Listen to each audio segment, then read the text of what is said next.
All right, guys, it is Tuesday, September 5th, 2023. About to get my day started here. It is cloudy outside, so I'm going to have to kind of wait around and see what's going on before I drag a bunch of tools outside in the driveway and it starts raining on me. So kind of play it by ear and see what happens. Hopefully, we don't get any rain. It's looking a little bit dark. Just have to see how it goes, though. All right, guys, Summit order just got dropped off here. So cut it open.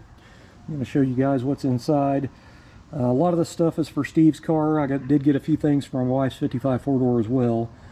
Because with Summit, you know, you get over $100 or get $100 or more and you get free shipping. So anyway, one of the things, it's really the only thing I've got here to show you. You know, if you don't know, Summit, they have many different locations. So when you place a large order, they may ship some of the stuff from the other facility, and that's exactly what they did. So anyway, what came in today was I got an AC Delco brand new water pump for $43, I think, at Summit.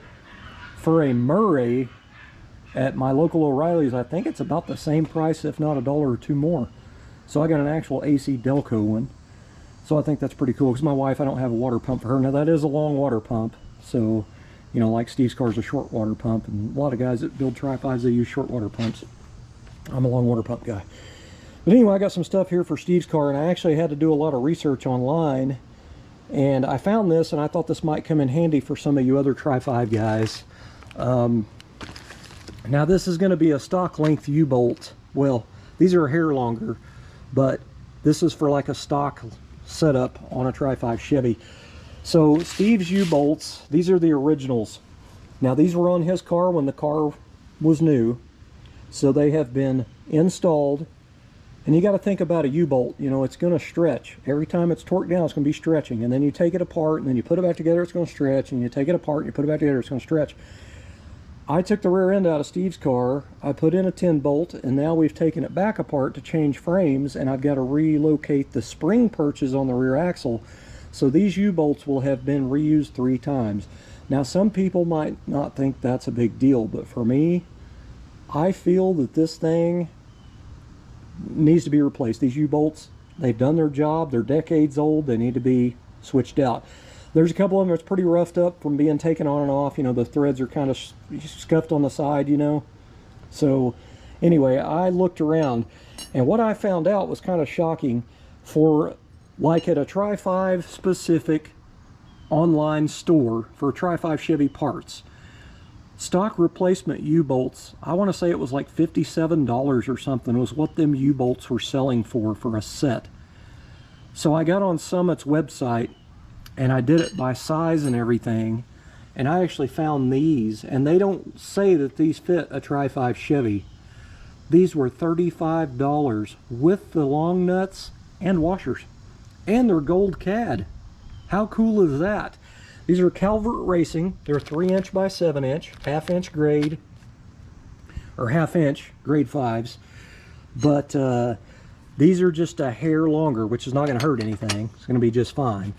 They're just, I would say they're probably about almost 3/4 of an inch longer, which is not a big deal. They could be cut off, but I don't think I'm going to need to mess with it. But I thought that was a pretty smoking deal. You know, the factory ones have the long nuts, and these Calvert Racing has the long nuts as well.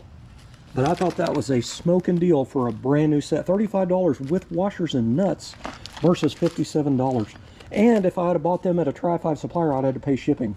So throwing these in at Summit, over $100, the shipping was free for all this stuff. So that was a smoking deal. So if anybody's interested in some stock length, close to stock, these are just a hair longer, and you want to save you some money, there's the part number right there. Now keep in mind, if you put lowering blocks on your car to lower it, these are going to be too short. So keep that in mind. But you can find these Calvert U-bolts at Calvert's website or go to Summit. They're not a sponsor, had to pay for them. Steve's actually paying for them.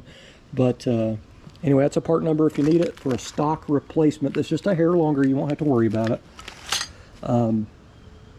Anyway, I got a pack of ARP hex head stainless bolts to put on the front of his engine where the original front motor mount bracket's bolted to the front of the engine. These are going to plug the holes so it doesn't look so terrible.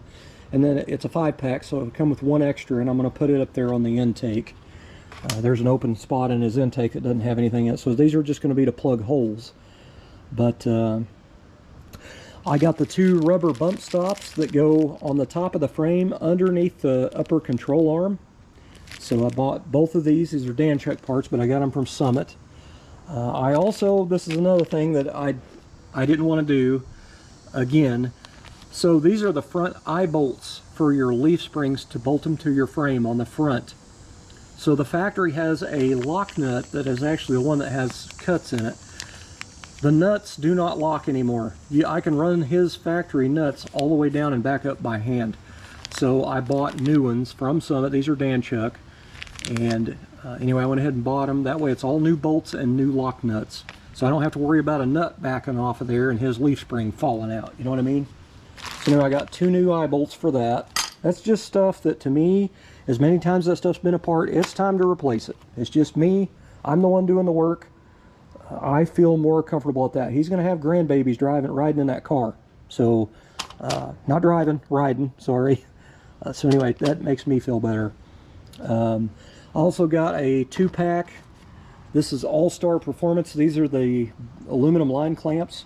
This is how I'm going to attach the 3/8 fuel line to the frame. These are very, very trick pieces. These kind of hold it up off the frame. I'll be able to drill and tap the frame and bolt this directly to it.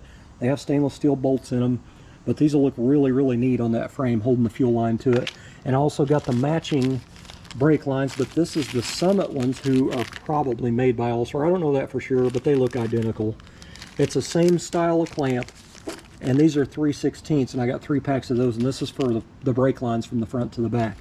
So that'll be another nice little detail item done there. I went ahead and bought a tube of Ultra Black. This is my favorite, the Permatex Ultra Black. I know everybody's got their favorites. This is just mine. It's because I got to, reseal his engine up, so I'm going to be using that. Now, I wanted to get KYB, hit the baseline KYBs like I got for my wife's 4-door. They actually went up $10 a shock. Anyway, these Monroes were cheaper than the KYBs, so I went ahead and got Monroes for the front of his frame. He has fairly new rear Monroe air shocks for the back, so now he has all 4 Monroe shocks. Instead of having KYBs in the front, it's all 4 Monroe, so they kind of match.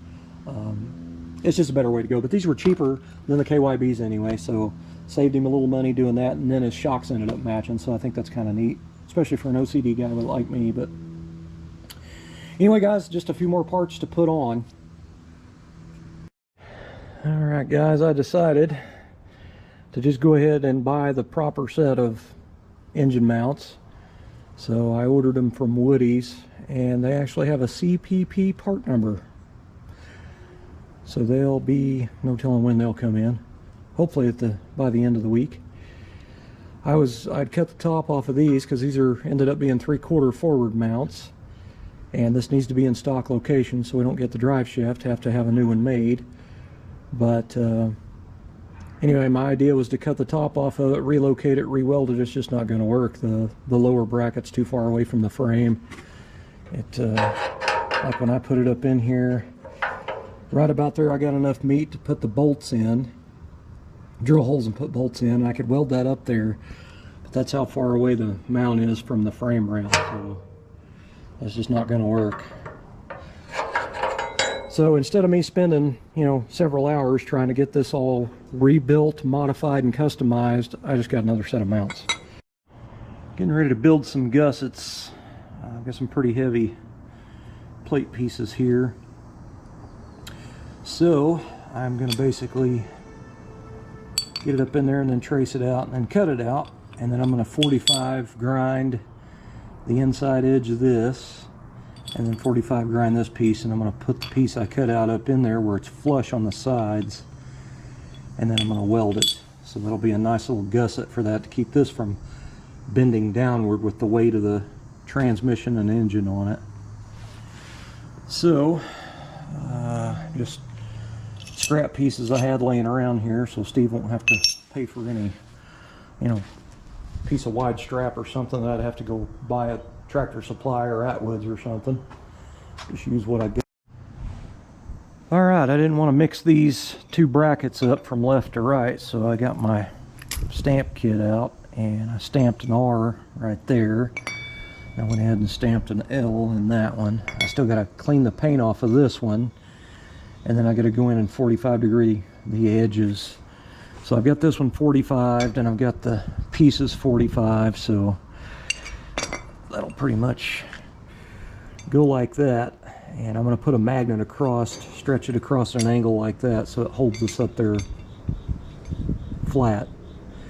And then I'm going to go in and stitch this up, and then after it's all stitched up and it cools down, I'm going to go in and mark a line with a straight edge from the bottom to the top right there, and then cut off wheel it, because right now they're just extra long, and you know what I mean. So do a little cleanup on that one, 45 it, and then this stuff will be ready to weld together.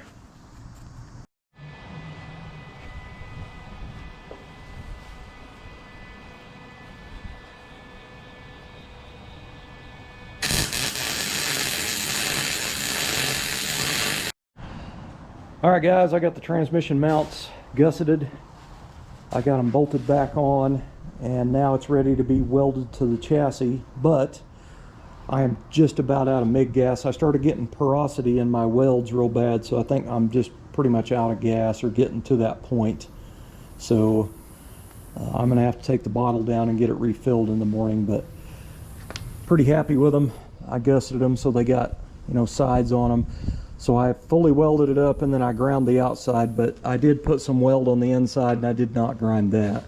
But anyway, I've got the area cleaned off pretty good, so after I get the bottle refilled tomorrow for my MIG gas, I'm going to put a stitch on the sides down through here on both sides.